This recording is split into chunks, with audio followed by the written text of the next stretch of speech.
৬৯-এর গণঅভ্যুত্থানের অন্যতম কারিগর বীর মুক্তিযোদ্ধা ও আজন্ম মার্ক্সবাদী হায়দার আকবর খান রণর মরদেহ কেন্দ্রীয় শহীদ মিনারে নিয়ে যাওয়া হয়েছে। সেখানে তাকে শেষ শ্রদ্ধা জানাবেন সর্বস্তরের মানুষ। এ নিয়ে আরও খবর নিয়ে যুক্ত হচ্ছেন সহকর্মী মিল্টন আনোয়ার। মিল্টন, শহীদ মিনারে শ্রদ্ধা জানাতে কারা এসেছেন এবং তারা কিভাবে তাকে স্মরণ করছেন?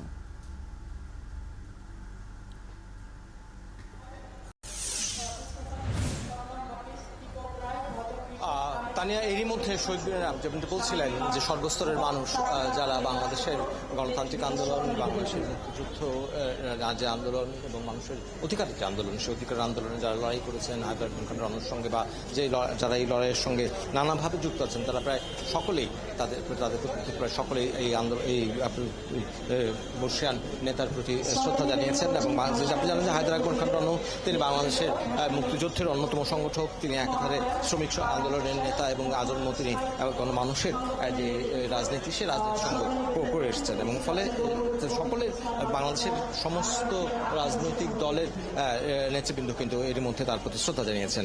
তার প্রতি আওয়ামী লীগ এবং বিএনপি সহ মতো দলগুলো যেমন শ্রদ্ধা জানিয়েছেন, তেমনি ওয়ার্কার্স পার্টি থেকে শুরু করে ছোট রাজনৈতিক দল বা তারাও কিন্তু শ্রদ্ধা জানিয়েছেন। বিভিন্ন সাংস্কৃতিক দলের এবং সাংস্কৃতিক সংগঠনের নেতৃবৃন্দ তার শ্রদ্ধা জানিয়েছেন এবং শ্রদ্ধা জানিয়েছেন তার যেই ব্যক্তি বন্ধুরা, তার বিভিন্ন সময় রাজনৈতিক সহকর্মীরা। এবং তারা একটি কথাই বারবার বলছেন যে কমরেড হায়দার আকবর খান রণ যিনি সারা জীবন মানুষের পক্ষে যখন কথা বলেছেন এবং তিনি কখনোই তার আদর্শ থেকে বিচ্যুত হননি এবং একই সঙ্গে তিনি রাজনীতি যেমন করেছেন তেমনি লেখালেখির মধ্য দিয়ে তিনি এবং অধ্যাপনার মধ্য দিয়ে তিনি কিন্তু মানুষের যেই চিন্তার যেই জগৎ, সেই জগৎকেও সৃষ্টি করেছেন। ফলে তার যেই প্রয়াণ, সেটা অনেক বলছেন অকাল প্রয়াণ বলছেন কেউ, এবং বলছেন যে তার এই প্রয়াণের মধ্য দিয়ে আমাদের রাজনীতি আদর্শ যে রাজনীতি এবং সেই সঙ্গে আমাদের যে রাজনৈতিক চিন্তা বা রাজনৈতিক মতাদর্শের যেই চর্চা, সেই চর্চার জায়গাতেও কিছুটা শূন্যতা পূরণ হলো। এবং জানেন যে আজকে তার এই শ্রদ্ধা নিবেদনটি শুরু হয়েছে সকাল 10টায়।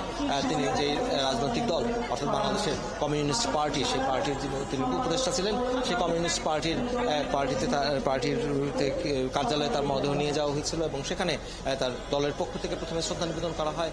এরপর কমিউনিস্ট পার্টির অফিস থেকে একটি শোভাযাত্রার মধ্য দিয়ে তার মরদেহ কেন্দ্রীয় শহীদ মিনারে নিয়ে আসা হয় এবং এখানে প্রথমেই রাষ্ট্রের পক্ষ থেকে তাকে গার্ড অব অনার প্রদান করা হয়। আপনি যেমনটি বলছিলাম যে তিনি বাংলাদেশের মুক্তিযুদ্ধের অন্যতম সংগঠক, সেই কারণে একজন মুক্তিযোদ্ধা হিসেবে রাষ্ট্রের যে স্বীকৃতি তার প্রাপ্য, সেই স্বীকৃতির মধ্য দিয়ে তার এই শ্রদ্ধা নিবেদন অনুষ্ঠানটি শুরু হয়। এরপর একে একে বিভিন্ন রাজনৈতিক দল এবং অন্যান্য সংগঠনের নেতৃবৃন্দ তার প্রতি শ্রদ্ধা জানাচ্ছেন। তানিয়া, অসংখ্য ধন্যবাদ মিল্টন। আপনার মাধ্যমে আমরা শহীদ মিনারে সরাসরি যুক্ত ছিলাম। নিশ্চয়ই ফিরবো আবারও পরবর্তীতে।